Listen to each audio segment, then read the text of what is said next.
All right, so today I just wanted to go over a few things that you would look for when you're looking for a dairy goat to purchase. If you're purchasing an adult, you would look for these things in the adult. If you're purchasing a kid, you're going to look for some of these things in the kid, but you're going to look for a lot of the udder and things like that. If you're looking for a goat to milk, you want to look at the parents of the kid for these things. So for the eyes and for the overall health of the goat, some ways of seeing how healthy they are, you want to look at the eyes and make sure that they are nice and clear, shiny, bright.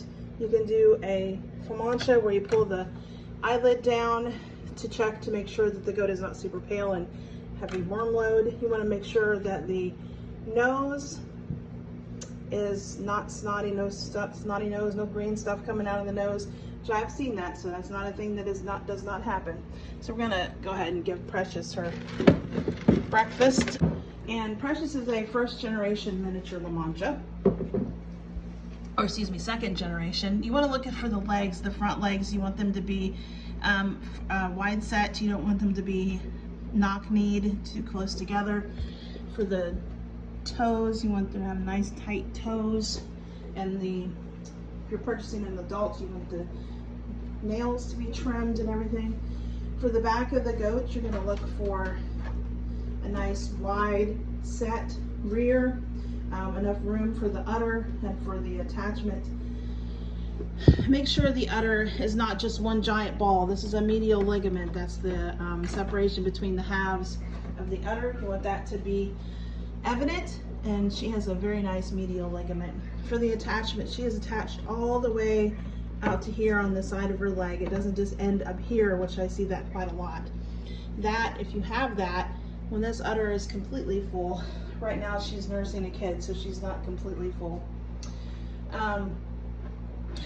It will completely fill out and it will be attached all the way out to here, and it will not move around. If you only have attachments up here and it will start to sag because of the movement, you'll end up with a goat with her udder between her legs, right between her knees anyway, or almost touching the ground, and I've seen that quite a lot. And that's why breeding matters when you're purchasing a goat. So make sure you look for somebody who's actually breeding for milking purposes. You want the udder to protrude some from behind the legs. Like I said, she's nursing a kid, so hers isn't too far, but you want to like have equal. See how she has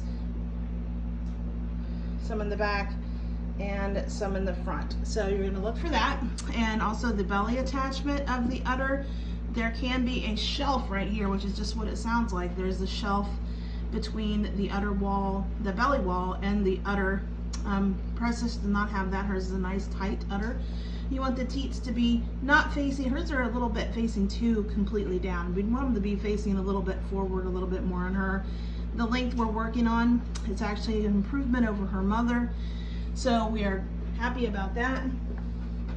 Her production is awesome, so you want to ask about that if you're purchasing a goat, how the goat itself, or if it's a kid, you want to ask about the production of the mother and how much they have milked, and the freshening, how many other times they have freshens. That's what you're looking for. For the top line, that is the line, the spine of the goat, you want it to be nice and level, not to have a huge like dip there, or to be like too sloped in the back. A nice slope like she has, like on Precious, makes for a really easy kitting, and the wide set and the wide rear makes for easy kitting as well. So, and look for a nice shiny coat. If you're purchasing a goat in the winter, they could be kind of fluffy, but if it's nice summer, they need to have a nice shiny coat, that no flaky dry skin. You do a little scratch test, you can see there's no flaky skin, so she is in really nice condition, and that's what you want to look for. Even in a kid, you want to have a nice shiny coat. So anyway, so that's what you're looking for. Just really quick, if you're going to purchase a dairy goat, what you would need to look for.